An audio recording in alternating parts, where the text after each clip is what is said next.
Now, this is a CNN News 18 mega exclusive about the rally that was held overnight in Vancouver, which has failed. What we've learned is that only 20 to 25 separatists had attended this protest that was taking place in Vancouver, and we'll give you more information about what intelligence sources have told CNN News 18. Approximately 25 separatists from across Vancouver area, they gathered outside of India's High Consulate to demonstrate, and those are the visuals that we're showing you, stills from that protest that's taking place overnight. Now, they protested against India for India's alleged role behind the assassination of Khalistan Sikh homeland activist Hardeep Singh Nijjar. The Canadian flags were also waved alongside separatist flags to demonstrate support for Canada's actions in exposing India's targeting of Sikhs. We're crossing over to CNN News 18's foreign affairs correspondent to get us more on this. Abhishek, tell us more about the protests that took place. We know that ever since that Justice Trudeau government has alleged those allegations against Indian agencies' alleged role in the killing of Hardeep Singh Nijjar, the Sikh Khalistani extremist group in Canada, they had called for a rally and protest in support of their cause in front of Indian missions across Canada, in Toronto, in Ottawa, and on 25th of September. And this is what has happened. But two things that should be underlined here. First, that this time the Canadian government, the Canadian police, and then the law and order institution was well alert to stop any untoward incident from happening. And we saw that before the scheduled time of protest, there were certain barricades that were put across the Indian High Commission's missions, and to protect any protesters from jumping over and going near to the embassy building. So that was probably the reason why those barricades were put.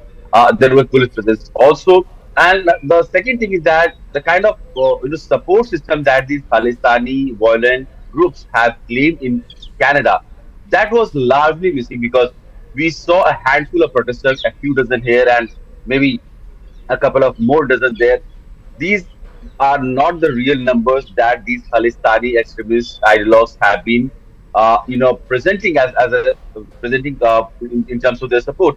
They wanted to express a show that would justify their actions, that would kind of tell the world how much strong their support base is in Canada. But we saw a few dozen people gathering in front of the High Commission building and protesting, and with all those yellow Khalistani flags waving, and they chanted anti-India slogans. They disrespect Prime Minister Modi's photograph, but that was all. They didn't have much support. We couldn't see a few hundred people gathered there to support their cause and protest against India. So that kinds of punctures the whole narrative that Khalistan has a huge base amongst the diaspora, even in Canada.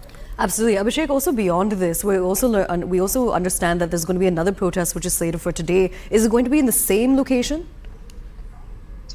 Yes, I mean, there are multiple locations that these protesters have asked for, especially around wherever the Indian community's presence is concentrated, where the Indian High Commission or Indian Missions building are located. But this time, looks like the Canadian authorities are also well aware and alert of the fact that this could escalate to further bring down the already low diplomatic row that has erupted in India-Canada relations in the last 1 week. So they are pretty alert this time that there should be no violence and no disturbance that should go beyond the jurisdiction of a peaceful protest. So this is what the Canadian authorities are trying to do this time. But the kind of support system that the Khalistanis have tried to showcase, that the Khalistani have tried to present or claim in the past, that is largely missing in these protests right now.